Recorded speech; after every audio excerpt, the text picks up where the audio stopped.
বন্ধুরা, বাংলাদেশ মানে হাসির খোরাক আর বাংলাদেশ মানে বিনোদন, এটা আমরা এতদিন জেনে এসেছি। কিন্তু সেই বিনোদনের সঙ্গে আরও কিছু দেশ যুক্ত হয়েছে।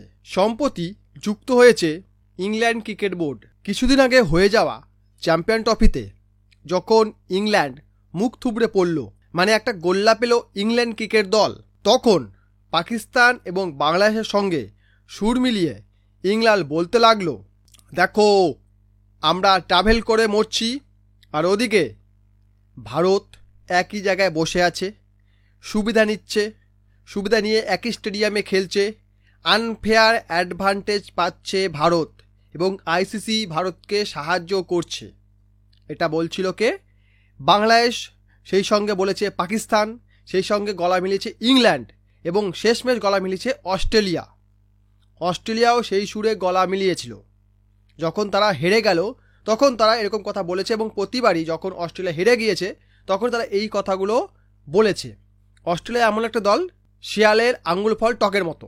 তো এখন এই কথাগুলো কেন বলছি তার কারণ জুন মাসে আইসিসি টেস্ট চ্যাম্পিয়নশিপের ফাইনাল হবে। কোথায় হবে? লর্ডসে হবে, ইংল্যান্ডে হবে। কথা ছিল এক একটা টিকিট 1000 থেকে 1500 পাউন্ডে বিক্রি হবে।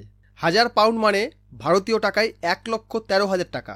1000 থেকে 1500 মানে 1.5 থেকে 2 লক্ষ টাকা এক একটা টিকিট বিক্রি হওয়ার কথা ছিল। এবং ইংল্যান্ড ক্রিকেট বোর্ড, আইসিসি, এরা এই প্রত্যাশাই করছিল যে এক একটা টিকিট আমরা বেশি দামে বিক্রি করব, এবং বেশি দাম হাঁকিয়ে কিছু টিকিট তারা বিক্রিও করে দিয়েছিল। কিন্তু দেখা গেছে যেহেতু Bharat ICC test championship final খেলছে না, সেই কারণে টিকিটের চাহিদা নেই। তখন তারা বাধ্য হয়েছে 1000-1200 পাউন্ডের টিকিটকে কমিয়ে নিয়ে এসছে 40, 60, 80 পাউন্ডে। আগে হ্যাঁ, এরকমই অবস্থা ইংল্যান্ড ক্রিকেট বোর্ড।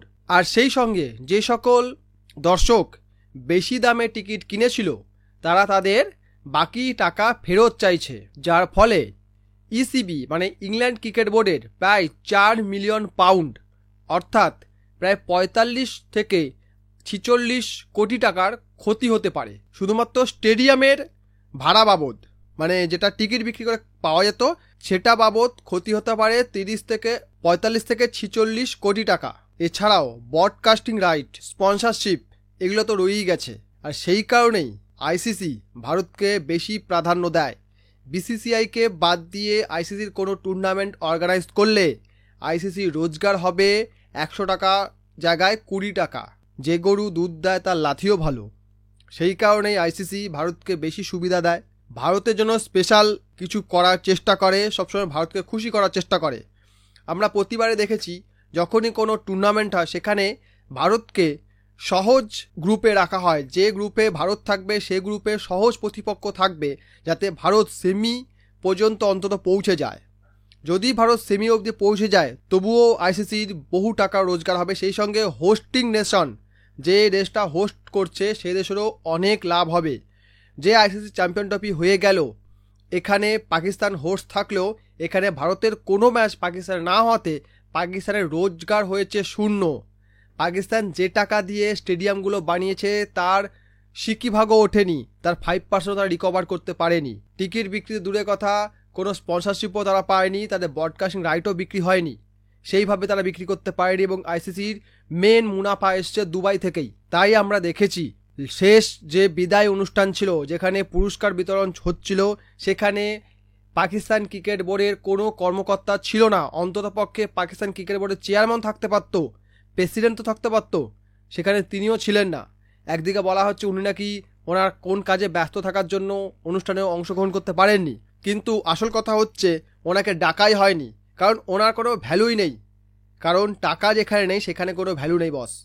সেরকমই ইংল্যান্ড ক্রিকেট বোর্ড বর্তমানে নাকি কান্না কাদা শুরু করেছে। যদি ভারত থাকতো তাহলে আমাদের এই 4 মিলিয়ন পাউন্ড লস হতো না। ইংল্যান্ড ক্রিকেট বোর্ড কেন, যে কোনো বোর্ডের কাছে 4 মিলিয়ন মানে অনেক বড় ব্যাপার। একটা টুর্নামেন্ট থেকে যদি 45 কোটি টাকা চলে যায় সেটা বড় ব্যাপার। ভারতীয় ক্রিকেট বোর্ডে বার্ষিক আয় হচ্ছে 4,500 কোটি টাকা, তার থেকে 45 থেকে 50 কোটি টাকা চলে গেলে তারা তোর গায়ে লাও লাগতে পারে। কিন্তু বহু বোর্ডের টোটাল সম্পত্তির পরিমাণ হয়তো 600 কি 700 কোটি টাকা, ইংল্যান্ড ক্রিকেট বোর্ডে 1200 থেকে 1500 কোটি টাকা। সেখান থেকে যদি 45 কোটি তাদের রেভিনিউ চলে যায় এটা তাদের কাছে হিউজ লস। তাদের ক্রিকেটের স্যালারি আছে, স্টেডিয়াম মেনটেন্যান্স আছে এবং আনুষঙ্গিক অনেক খরচ আছে। এটা চলে যাওয়া আমার তাদের কাছে হিউজ লস। আর সেই কারণেই ইংল্যান্ড ক্রিকেট বোর্ড কাঁদতে শুরু করেছে যে ভারত থাকলে ভালো হতো। ভারত যেহেতু ফাইনাল খেলছে না, সেই কারণে টিকিটের চাহিদাও নেই। তো England cricket board, Pakistan cricket board, Bangladesh cricket board, Australian cricket board বুঝে গেছে নিশ্চয়ই বিসিসিআর পদে লাগতে এলে কী অবস্থা হতে পারে।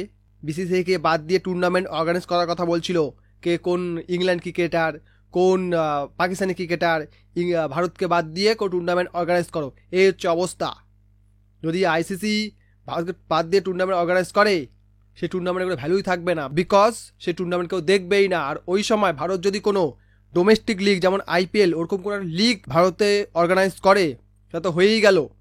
ভারতীয়রা শুধু ক্রিকেট ভালোবাসে, সেখানে কোনো আইসিসি ইভেন্ট হোক কি ডোমেস্টিক কোনো ইভেন্ট হোক তাদের কোনো আসে যায় না। ওই সময় ভারত যদি কোনো টি-20 লিগ অর্গানাইজ করে দেশের মধ্যে, দেশে মোট 52টা স্টেডিয়াম আছে, প্রতিটা স্টেডিয়ামে যদি একটা করে ম্যাচ হয়, দেশের জনগণ যদি নিজের জায়গায় একটা আন্তর্জাতিক মানের খেলা দেখার সুযোগ পায়, তাতেই তারা খুশি হয়ে যাবে। ভারতের আর বাইরের দিকে তাকাতে হবে না, বাইরের টুর্নামেন্টের জন্য তাকিয়ে থাকতে হবে না। কবে আইসিসি টুর্নামেন্ট হবে, আইসিসি আমার টাকা দেবে, সেই টাকা আমাদের বোর্ড চলবে, বিসিসিআইকে দেখতে হয় না। বিসিসিআই বরঞ্চ আইসিসিকে টাকা দেয় যে ভাই টুর্নামেন্ট কর, টাকা নেই তো আমার কাছে নে, টুর্নামেন্টটা কর। এবং বিসিসিআই প্রতিটা বোর্ডকে সুযোগ দেয়, প্রতিটা ছোটো বোর্ডকে সুযোগ দেয় তোমরাও টুর্নামেন্ট হোস্ট করো এবং তোমরাও কিছু কামাও।